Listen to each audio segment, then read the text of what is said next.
Good morning, good day, and good evening to all our attendees joining us for today's latest Data Science Central webinar.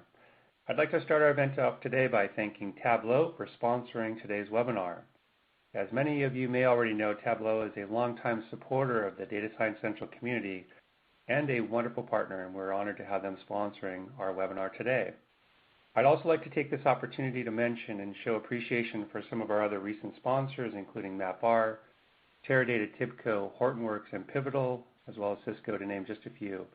These past webinars are available on demand at datasciencecentral.com, and if you have not had the opportunity to view them, I would encourage you to do so, as they do provide some very useful information. Today's webinar is entitled How United Way Embraces Data Visualization to Drive Social Impact. And before we begin, I'd like to briefly review the format of today's webinar. Today's event will be 1 hour long. We have a single presenter that I will introduce to all of you in just a few moments. We should have about 10 to 15 minutes for a Q&A following the presentation, and this event is being taped and will be made available later on this afternoon at datasciencecentral.com. I'd also like to encourage all our attendees to provide questions throughout the presentation. We will be reviewing them and presenting them on your behalf during the Q&A portion of today's event. My name is Tim Madison. I'm one of the co-founders of Data Science Central, and I'll be your host for today's webinar. I'm very pleased to introduce today's speaker, India Swearingen of United Way of the Bay Area. India is the Director of Evaluation and has many years of industry experience focusing on optimization of data and evaluation to enhance social change, such as community and housing redevelopment, and educational achievement programs and incentives.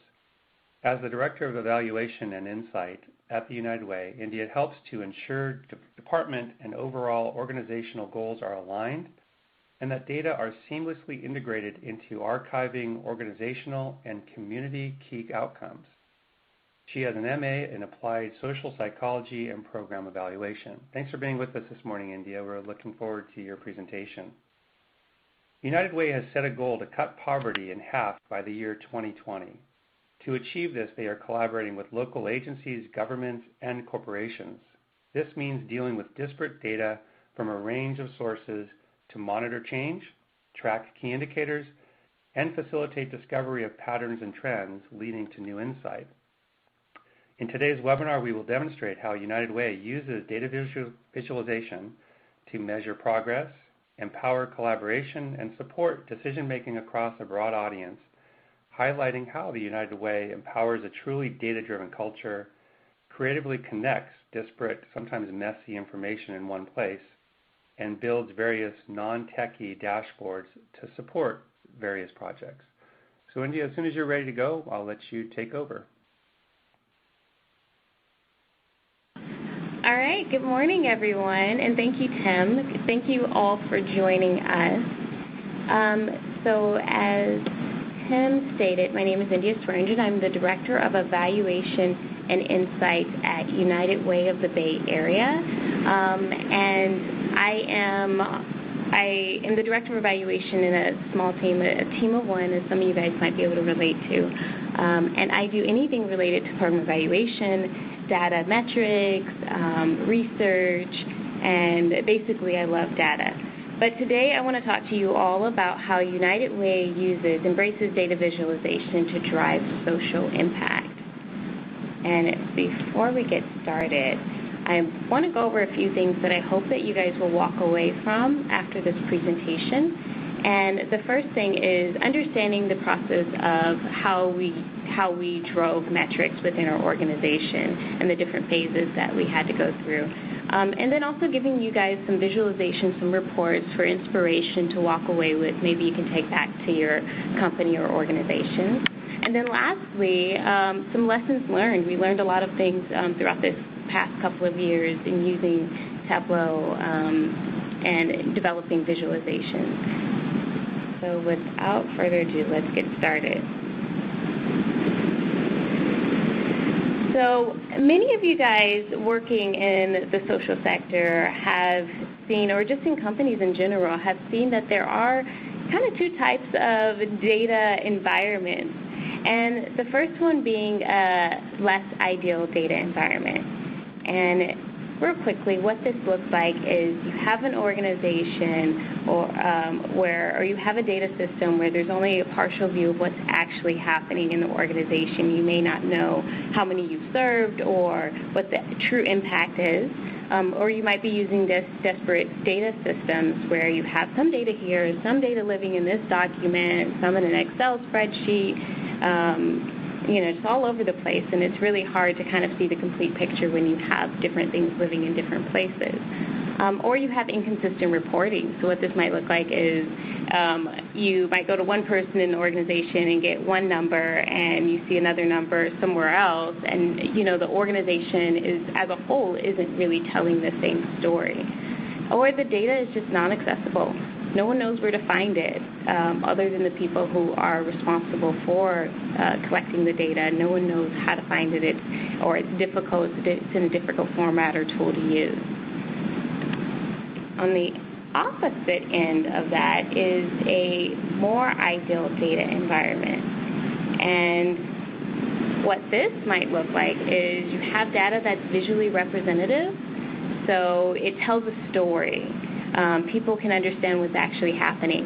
And it might inspire change, too. You have a dashboard or something that tells people what the issue areas are and what they need to do to take action. It's easy to use. It's accessible. A lot of your data users and champions are going to be people who may not be data savvy.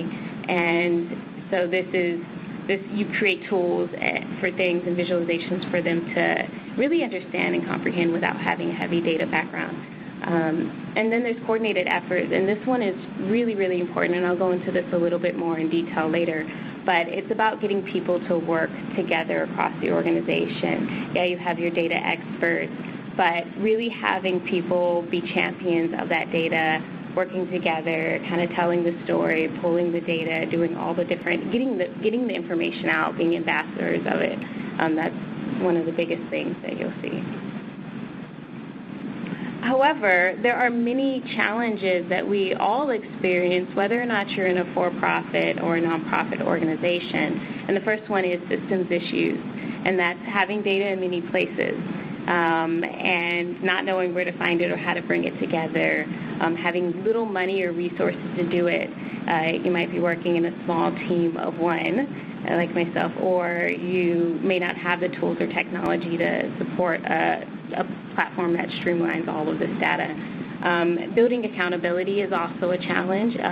Especially in the social sector, you want to build transparency. You want people to understand what's actually happening.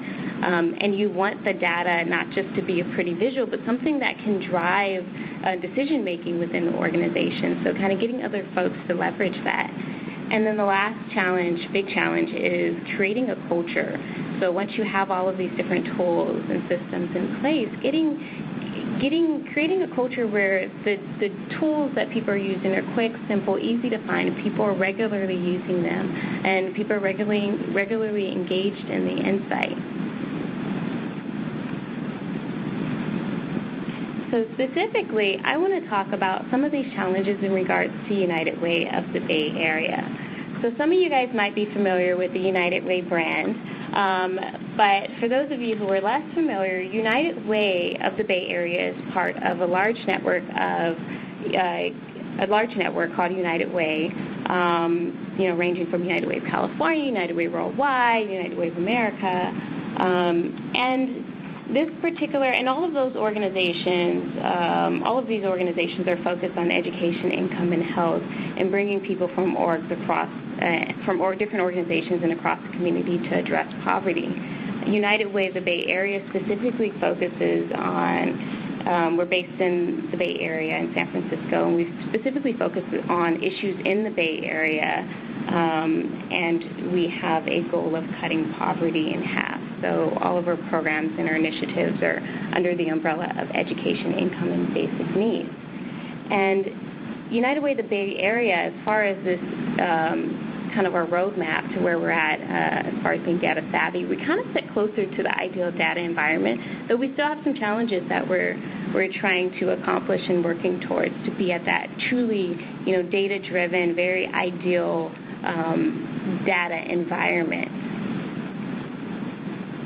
So I want to get more into that, but I want to also show you guys some of the things that we've done in our mission to cut poverty.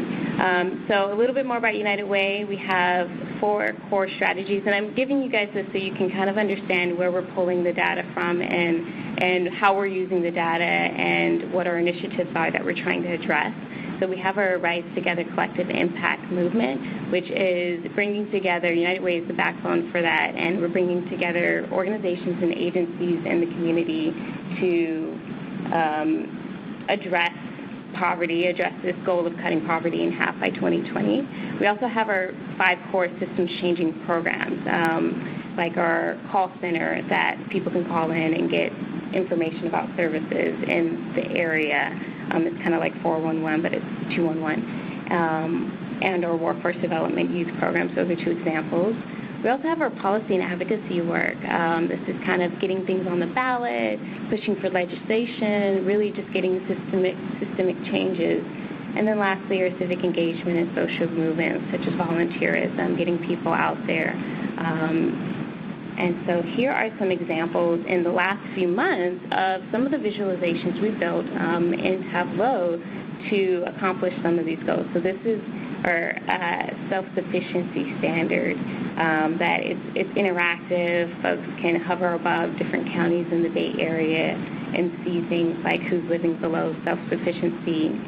Another example is our community data library, which has things like who's enrolled in free or reduced lunch at the school and across California compared to California and the Bay Area as a whole, and it's interactive as well. And then the minimum wage, this was something when we got out the votes, we were trying to get folks to, or get minimum wage passed in San Francisco and Oakland, so we built some charts in Tableau to kind of really visualize what that need was. And then lastly, our Workforce Youth Development Program called MatchBridge Summer Jobs Plus. This is a kind of a tracking tool that they built to understand who was coming in and where the youth were being referred to. So these are just some examples of how we leveraged, these are all done in Tableau, to kind of address some of those things, to kind of showcase some of that work and some of the impact. And so, but to get there, to get where we're at now, it was a phased approach. It was a journey for us. And I want to walk you guys through some of the challenges we had, some of the things we accomplished. And so as an overview, here is some of the 4 phases I would highlight as far as our journey. And the first one being building data champions. And what this means is getting a group of folks across the organization to be energized and inspired by data, to be ambassadors in the community, and to really push forward some of these insights and take ownership of it. The second one is phase 2 is testing out visualizations. So sometimes this means just putting things out there, seeing if it works, seeing how people react to them, and rebuilding if they don't. The third phase I'll walk through is finding ways to leverage data. So once you have these great visualizations, getting folks to actually leverage them in different ways. And then lastly, and most importantly, I would say, is building sustainability. So once you have all these great tools, making sure that they're sustainable, they're ongoing, someone is there to update them if need be, or to make them more relevant if the goals or the mission changes.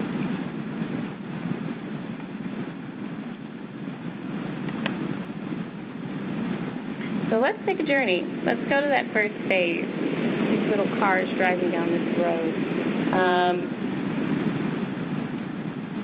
So the first phase is, as I mentioned before, is building data champions, building people across the organization, getting people inspired about data and visualizations.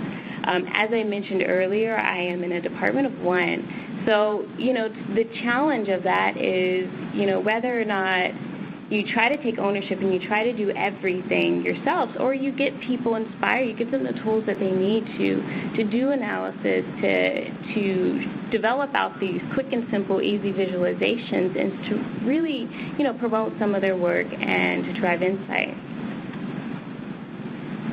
And usually in many organizations, you have really two options.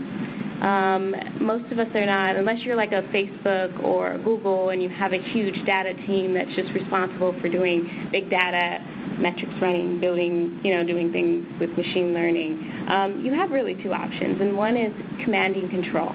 So that's you have centralized data. You have someone who's responsible for doing all of the analysis and the metrics and pushing it out to different departments, like your marketing department or program staff or your finance department. The other option, and the one that worked for us, is having a shared network of folks. So you have that central person really just providing the data and support to all of these different teams, and you're providing the teams with the tools to really drive that insight and really be the change leaders within their department, within their area, and across the organization.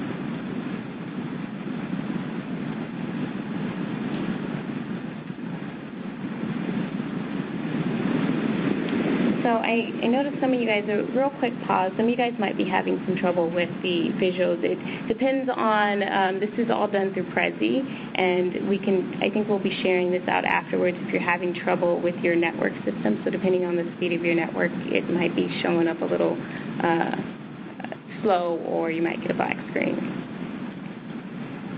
So the second phase is, okay, oh it is, okay. Yeah, don't worry about the question. Okay. The second phase is launching visualization. So now you have you have all of these people that are really energized about using data. They want to use it in their work. They're, might be working in the marketing team or your, development team, grants team, responsible for bringing in, funding, and you're giving them this inspiration for change. Now the second phase is really just building out visualizations that work. And what that involves is really working with folks to kind of test out some things, seeing if it's the information that they need and in the format that they need it in. One example that I'm showing you guys up on the screen right now is from one of our core system changing programs, which is our SparkPoint program. And this has the one-stop model of bringing all these agencies and organizations together in a central center or location to provide services to low-income folks in the community. And we have a variety of SparkPoint centers, so there's a lot of different agencies and a lot of different regions coming together to enter in their data and track metrics across all of these, a set of outcomes.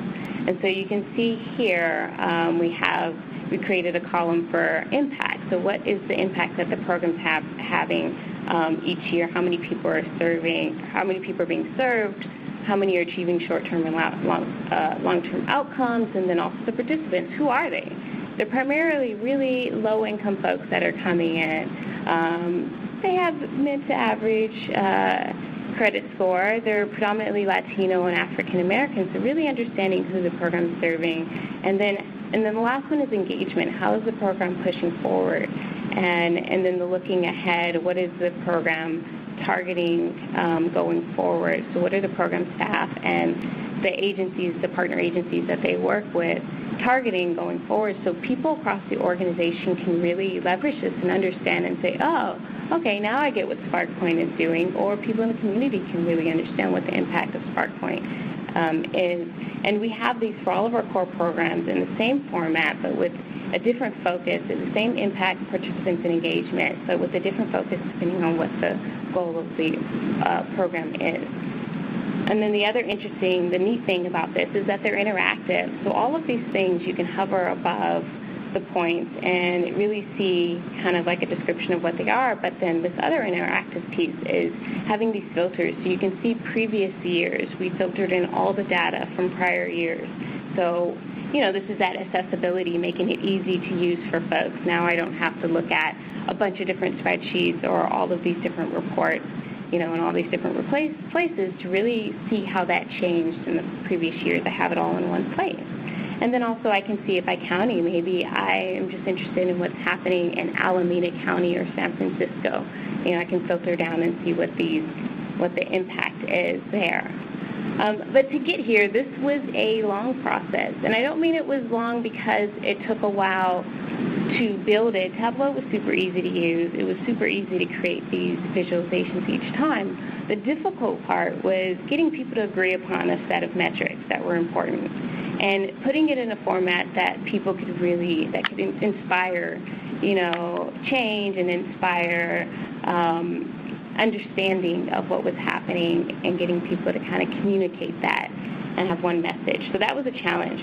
And here's the example you see in front of the screen is kind of one of the early examples of what this same dashboard looked like. And as you can see, there's a lot of text in here. There's a lot of really great, rich information. But one of the things that this is lacking is that, it's not interactive. It's hard to really see what the story is in this dashboard without, sitting down and doing a lot of reading. And we wanted this to be very accessible to folks with just the high-level information for the purposes of that dashboard. And that was a process. It took about a year or so to get in agreed upon metrics across the programs. And we're still modifying that now. So once you build these visualizations that work for folks and you get, kind of an agreement on what the message should be, the second phase of this is leveraging data. Now, how do you get folks to start leveraging this? How do you make sure that the products that you build are being used to drive decision-making or to provide insight? So that's the third phase. And I want to show you guys some examples of how we've leveraged data, and in three areas. One is program improvement. The second one is for organizational management, so internally, how are we doing as an organization? And the last one is thought leadership, so how are we helping build the field in the community and helping others understand what's happening. So the first example is program improvement. And in this example, I show you something that one of our data users in our 2-on-1 program created. And she created this dashboard. This is one slide of many of her presentation that she created for a legislative member in San Francisco who was interested in understanding what was happening in the Tenderloin district. And so for many of you guys who are familiar with San Francisco and the Tenderloin, you know that there's a lot of homelessness out there. And not only that, but the demographics have been drastically changing in the recent years. So what they wanted to understand is kind of what are some of the key drivers and issue areas that they should be addressing in the Tenderloin. And she created this dashboard in Tableau where it breaks down kind of the top part is, I know it's pretty small for so many folks, but the top part is the different zip codes and what the breakdown of types of calls that people were calling for. So the baby blue is housing and shelter. So that was something that was big across all the zip codes, primarily for the 94017. And then the number of calls that the second bubble chart was the number of calls that were coming in across these different zip codes. The other interesting insight that came from this was that you see after 2010, this light blue line here is tax services. The baby blue line is housing and shelter. And after 2010, you start to see that housing and shelter surpass tax services. So what was happening there where housing and shelter became the biggest need in that area after that time.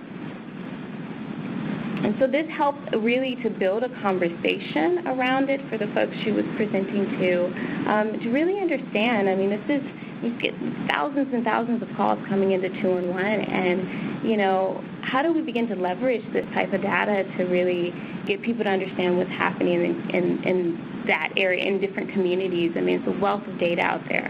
So she was able to leverage this to really drive conversation and steer some decision-making in that area.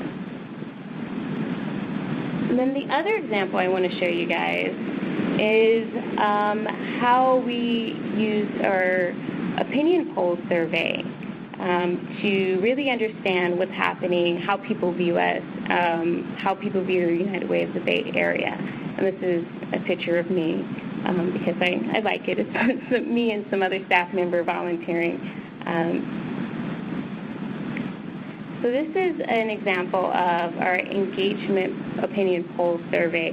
This was the first year that we did it, and what we did is we leveraged data out inside of Salesforce to send out to a variety of partners who were engaged with us either through volunteering with us, they were a partner agency organization, they were just a community member who had signed up with a newsletter or something, or they're a donor. So we wanted to really understand how people view us. And I want to show you guys an example, kind of do a deep dive, if I may, of what this looked like. So here are some of the results of this survey that was put into Tableau StoryPoint. So traditionally, when you do a survey, a lot of us just do a static report, and we say, here's what the findings are, here's who we served, here's what the results are. One of the reasons why we wanted to use this StoryPoint dashboard is because it's interactive. So being able to present to folks, kind of how do people view us on these key roles? And not only that, how does it change by the type of involvement they have with us?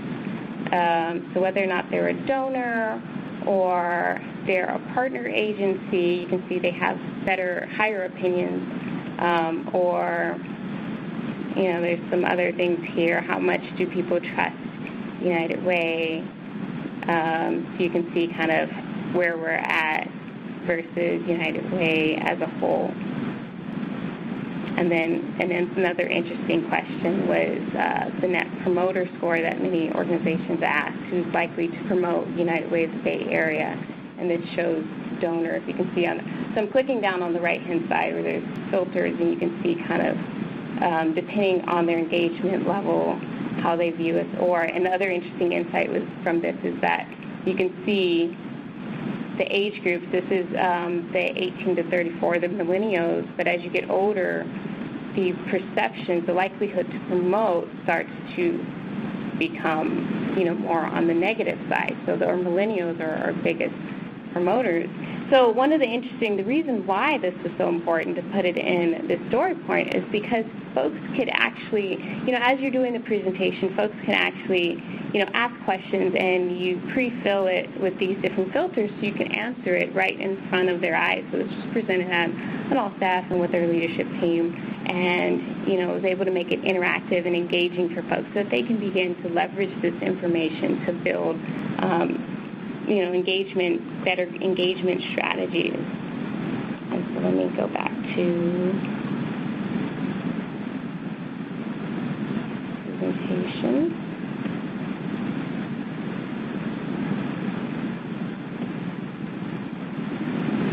So the last example is the thought leadership.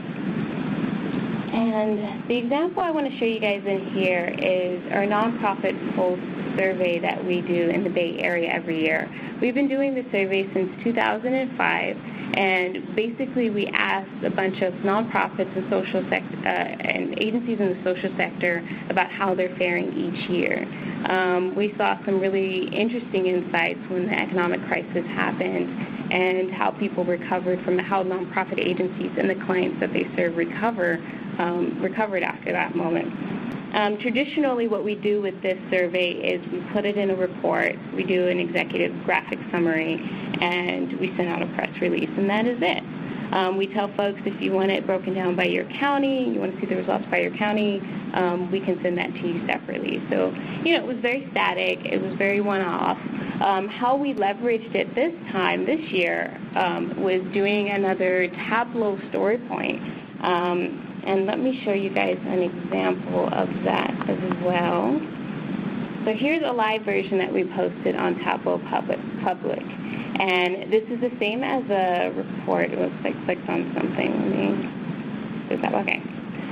This is the same kind of thing that we did in the graphic summary, but only it's interactive. So now we're putting the data in other people's hands to begin to use. So you can see the interactive maps down here, kind of who responded to the survey, You can see if you click on any of these tabs, there are specific questions or issue areas. So demand for services, 74% said demand for services increased. But if you look at different counties, you can see all of this stuff changed. So kind of what are the areas where demand for service increased the most? In Alameda County, this filter is showing, their primary need was mental health care and affordable housing. In Contra Costa, it was technology and mental health care. San Francisco, unsurprisingly, affordable housing was a place where demand for services increased. So there's a lot of different questions in here, and people can use the filter and leverage it and build reports off of it and send images to whomever or to social media to really help folks understand how nonprofits are faring in that area and how the clients they serve are faring. Let's go back to the presentation.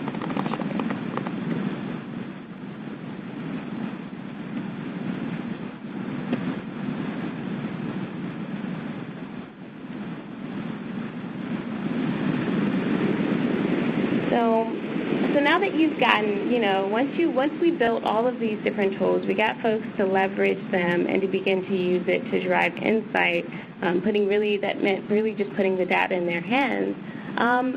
The fourth and final stage I want to go through is building sustainability.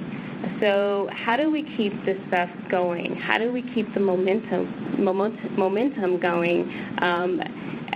Not, like with some of these things that we built. I'll show you an example of the community data library. Some of the stuff needs to be updated on a regular basis. This pulls in, the community data library has all of these different metrics within the Bay Area, broken down by county, broken down by the Bay Area as a region, compared to California and compared to the U.S.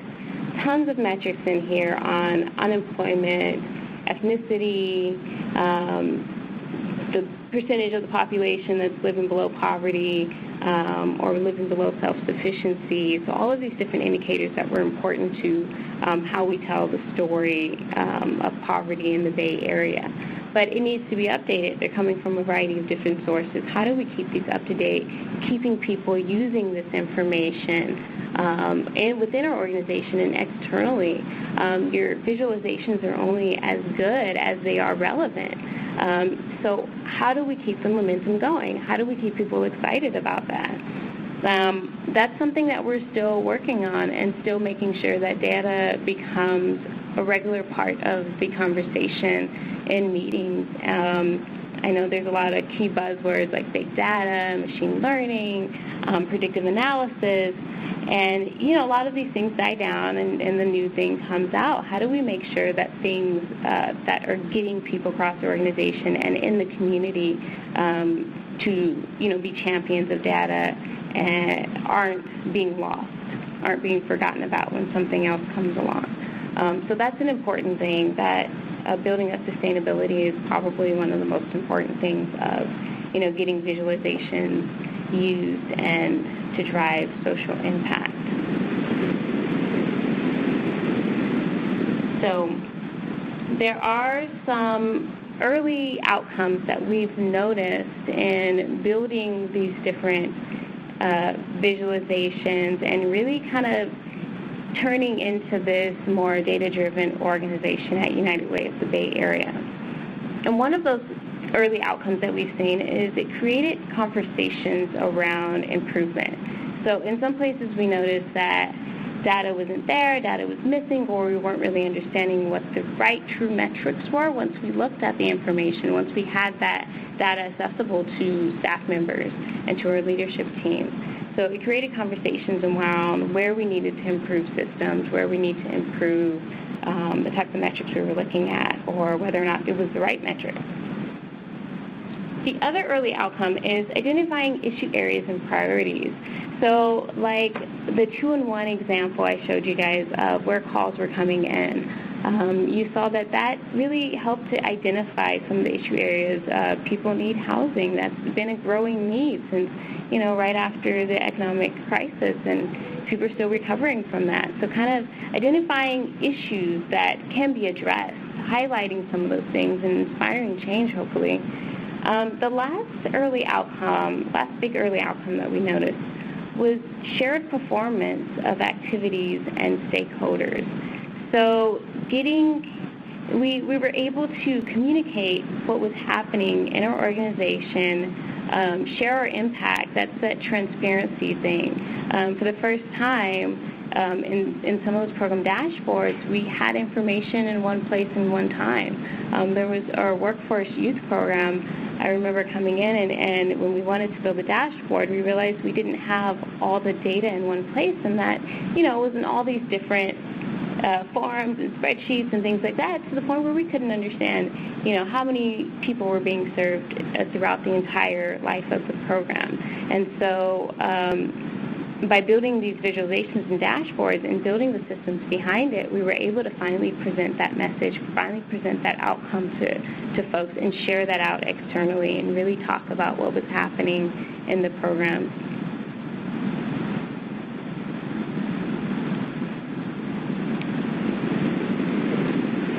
And lastly, the key takeaways I will leave you guys with before we open this up with some Q&A is that one of the most important things is really allowing time to build out some of these things. Now, using Tableau or any kind of business intelligence software you choose to use is not going to be your biggest issue.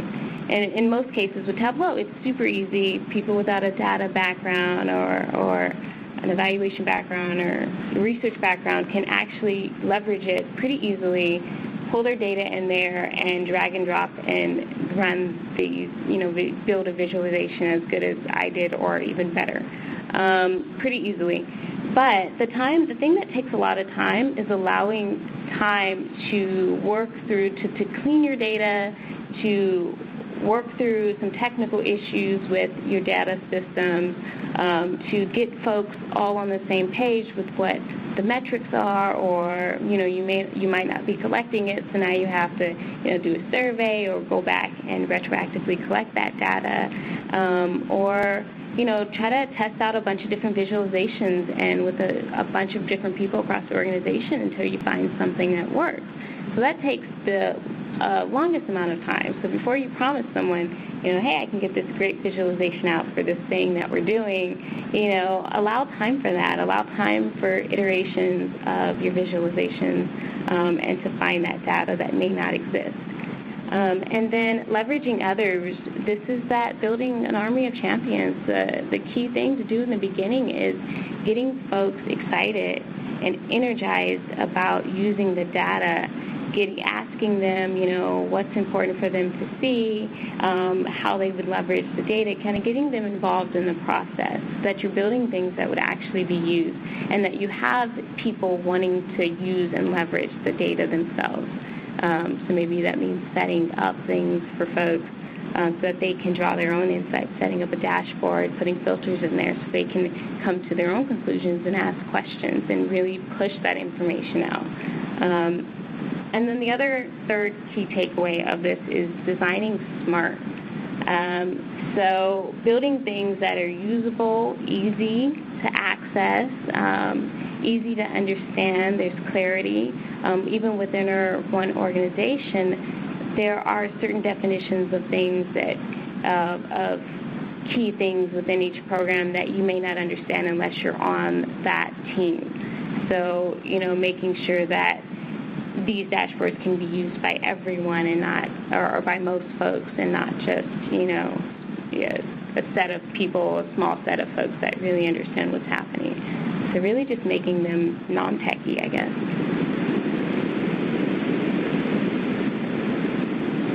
And so with that, I concluded, and I will open this up to some Q&A, some questions you guys might have.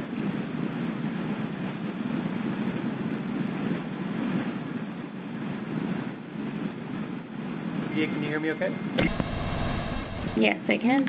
Okay, so the first question, there's a few questions about the type of ingesting of data, tools that you use to pull that data into Tableau. Can you go into some detail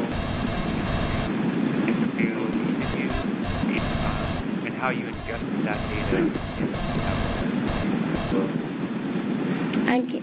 You're breaking up just a tad bit, Tim. Can you repeat that one more time? Sure. There seems to be a little bit of background noise on yours. Can you mute yours while I ask questions, perhaps?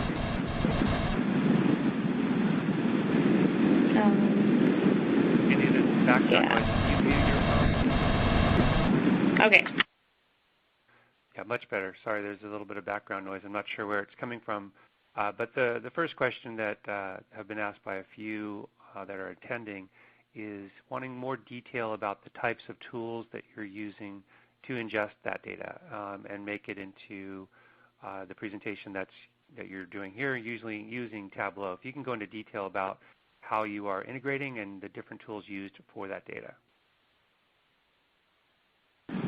So yeah, we don't use any high tech or fancy tools. So we're just kind of getting started. In the last few years, we've really just migrated our goal to really being data-driven using these types of insights and visualizations. So some of the tools that we use are pretty simple, pretty non-complex, including just taking things like, I think Tableau has been really instrumental for us because it's pretty easy to use. There's no back-end work you have to do. But taking or databases like Salesforce, where we store a lot of our engagement information in, and efforts to outcome, it's a database for collecting social service data, and plugging that in and kind of just streamlining that into Tableau to build some of these things. And I think that is the biggest thing for us in building just that is the most popular tool that we use in just building these visualizations. A lot of it does have to be manual because, like I said, we are kind of migrating this goal, which means going from Excel spreadsheets to more complex databases that allow you to do reporting. And so I hope that answers your questions. It's mostly just kind of creating either a manual import or whatever Tableau allows you to connect to directly so you can have a live connection. Very good, thanks, India. The next question is, you had stated that you share the data with some of your partners. I think you said something like you put it in their hands. How does United Way Bay Area deal with sort of the interpretation of the data? Because obviously what we're talking about here is data telling a story at the end of the day, and that story can be told in multiple ways and can be interpreted differently. How does United Way, when you're sharing the data, make sure that the message you want sent out there is telling that story? That is a really good question and something that we talk about a lot at the organization because it's one thing to, create something and get it out there and hope that people interpret the information and use it, but it's another thing, how they actually interpret it and use the information. So one of the best practices, tips, things that I have done is I've really just tested out anything that I'm producing, and I encourage others to do that as well. I test it out with a couple of folks across the organization and kind of understand, kind of get some feedback from them on what their interpretation is of that information. And if it's something that's not in line with what the data is actually telling, I make sure that I make that clear. So specifically speaking of something done in Tableau, there's a way you can create kind of a data dictionary in another tab that explains what each of these metrics mean when they were pulled, or you can create like these like a hover above tooltip that explains what the metrics are, and you can also put text in there. So sometimes you might think that the data is pretty straightforward until you hear someone else's interpretation of it, and you're like, oh, wait a minute, that's not exactly what that means.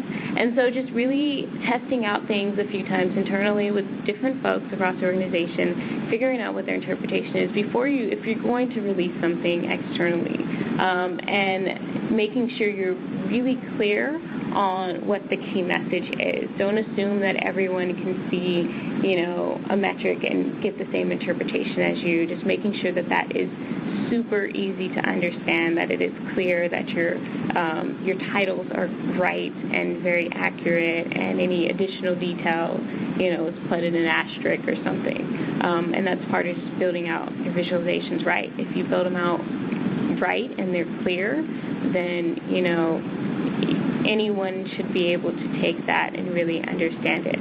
Now, if they choose to, put a spin on it, that's kind of something that's beyond your control. Okay, very thoughtful response to that question, and it is an issue I think a lot of people do deal with. Again, there's been a few questions centered around what tools you're using specifically in Tableau, desktop, server, online, or public, to utilize the demonstration and the storytelling of this data.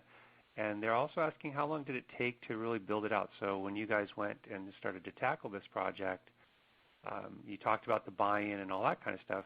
Can you provide more detail about the tools you're using specifically at Tableau that works with your organization, the build-out of that, and then the buy-in is from start to finish? Yeah, those are two really good questions.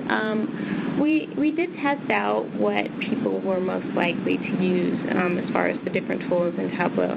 So for some of you guys that are familiar with Tableau, you know that there's a desktop license, a server license, which allows you to access it from anywhere, access your data and build them from anywhere. There's the online, and there is the Tableau Public, which makes it accessible to the general public. That's the post survey that I showed you guys that was posted in Tableau Public, so anyone can access that and play with it and export images. So what we found is that we got a core group of folks across the organization, a desktop and server license. And these are the folks that are responsible within their given departments for building metrics and collecting the data. They're responsible for their data in their department. And so those are the folks that are, kind of sharing out images with their teams, with their departments across the organization. So we realized that was kind of the key to doing it. That was a key thing for us, getting that core group of data visualization builders licensed to really edit and create these things. The other thing that we did is got folks across the organization reader licenses, which are free, which allow people to really just manipulate whatever you want them to manipulate. So like those filters I showed you guys, they can play with those. They can't create things, but they can play with those. And then we have mid-level users, and for those users, they might want to drag and drop a few things on the go. So those are the ones that have the server online license. And they won't be doing any huge deep dive analysis or really kind of focused on the insights as much as the core group of data users who have the desktop license, but they might want to answer their own questions and be able to drag and drop. So it has minimal use for creating charts and graphs, but it allows them that power to be able to do that. And then the reader is just for folks primarily like their leadership team and people who just want to see the insights and be able to share that out. So those are the different things that we do. And then for the community at large, we use the public. So those are different tools that we leverage. And we found that to be a really good strategy for us, and it has worked for us. But, if anything changes, we might migrate to getting a few more desktop licenses.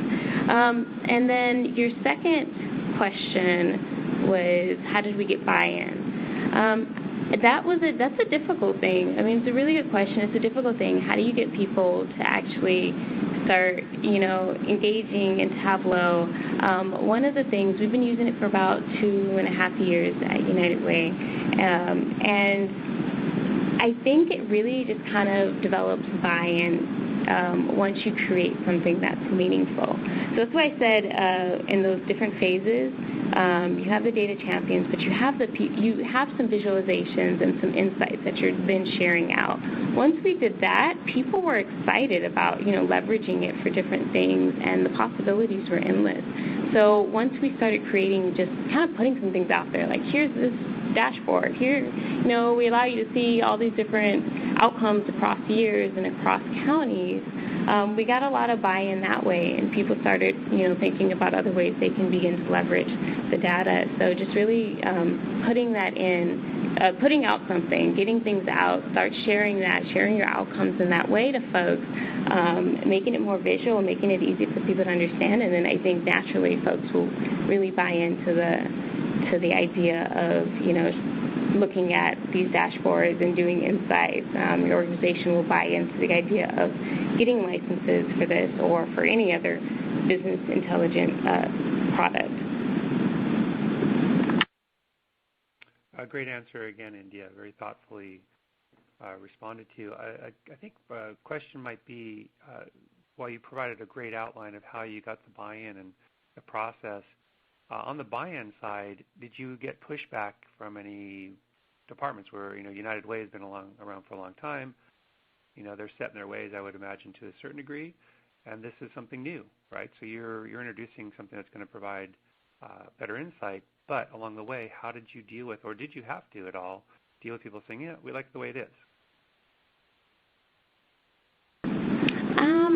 That's a good question. I can see how that would be an issue. I think for us, for United Way of the Bay Area, I think people are really inspired about this next step, this next phase that we're in. People are really driven by doing kind of really insightful thinking, driving, using data and metrics. I know our CEO likes to describe United Way of the Bay Area as a 90-year-old startup, and that people are really interested in being innovative. And a lot of that innovation comes with understanding what's happening, what's working, and what could work in the future. So that, predictive analysis, that descriptive analysis, and so I think people are naturally really excited about data. I did not have to really promote very much of myself or the use of data and information very much, because there is that momentum here. And I think a lot of agencies in the social sector are also having a lot of that momentum. You might be coming from an organization that might be more set in their ways, but I think it's taking over. It's really taking over the social sector rapidly, so I wouldn't be surprised if that changes. There's a lot of, social sector organizations using big data now, which is really exciting.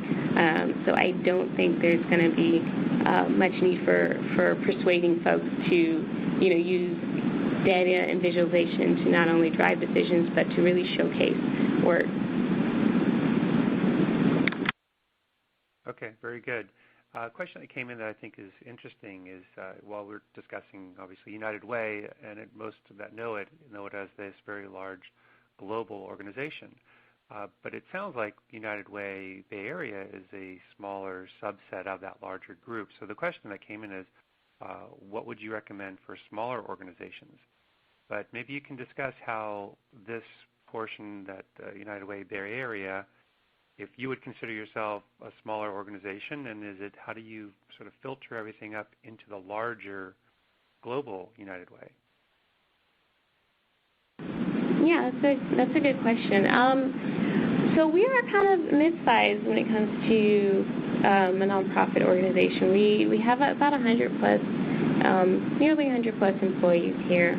So we're not huge, and we don't really have a huge data team. Like I mentioned before, our Department of Evaluation and Insight is me. And we have data users across the organization. I think that it becomes even more crucial and important to have a tool like Tableau or something, whatever works for your organization, because it allows you to do quick insights. That was something that really kind of drove my desire to use Tableau, because as the person responsible for all things data related, I had a lot on my plate. I had a lot of, there were a lot of possibilities for our organization, ways we could be leveraging it, but not enough time to really do that, and not enough time to, do it all on my own. So the ability to use something like that, and just to be able to share out, like connect the data, for example, and just share it out with someone else to play with it and really draw their own insights became crucial. In order for us to really become a data-driven organization, it can't be just me. And in addition to that, you really need the right tools. Whatever tools work for you guys, whatever tools work for the systems that you have. I like Tableau because they're a pretty popular system, and which means that they're working with a lot of the databases that we work with, such as Salesforce, or connecting to Access, or I think there's a back-end connection, an ODBC connection you can make into ETO to pull the data, Google Analytics. So they're working with a lot of these top databases, so it was easy for us to be able to make that direct connection and to be able to draw insights quickly. A different type of tool might have taken us more time. So, but it isn't cheap. It isn't cheap to use some of these systems, and maybe you just start with one or two and don't do the full licenses, but figure out a way that you can have like one or two folks really sharing out that information to other folks to really kind of just play with filters and the interactive activities to draw insights. I think it's worth it. I really can't imagine not having a tool like this to be able to do quick insights. It would take me a heck of a long time to do all the things that I do in the amount of time I have to do it.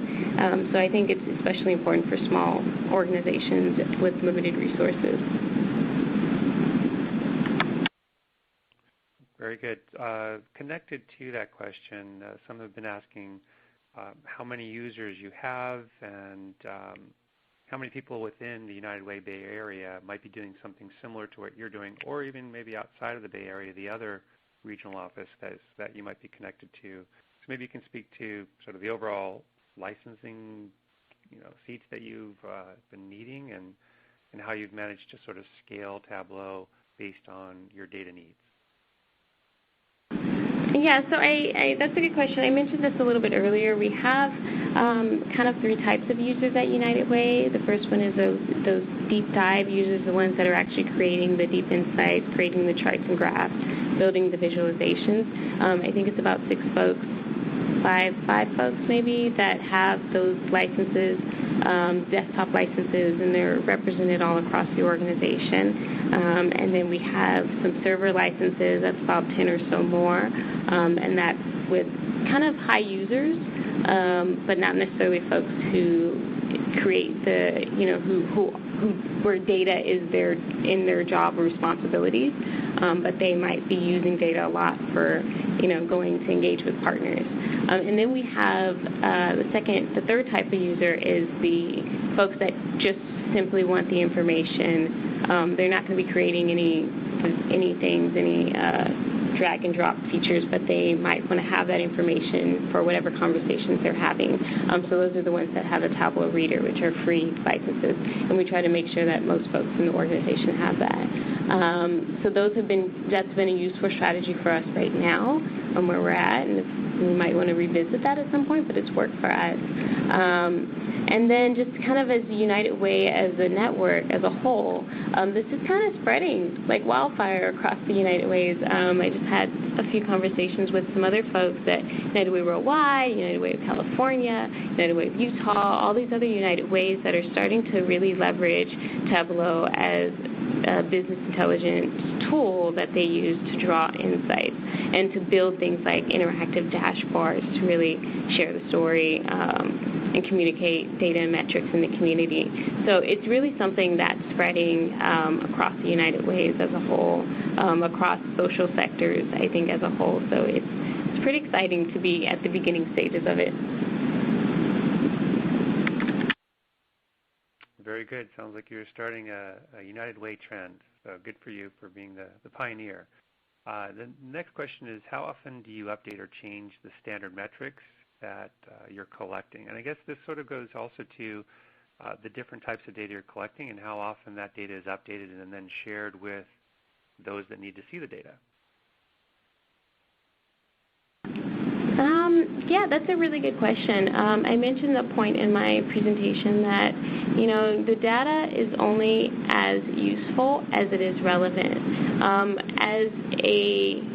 As a really fast-paced, fast-moving nonprofit, our metrics or outcomes or goals are shifting with with the issues and the priority areas in our communities. So that means also that the metrics are shifting sometimes, and that can be frustrating when you've spent a long time building out, different visualizations to communicate one thing, and then, we find out that may not be the most important outcome of a program, so the metrics might change, or the priority areas, we learn something new about our population and we shift our priority areas.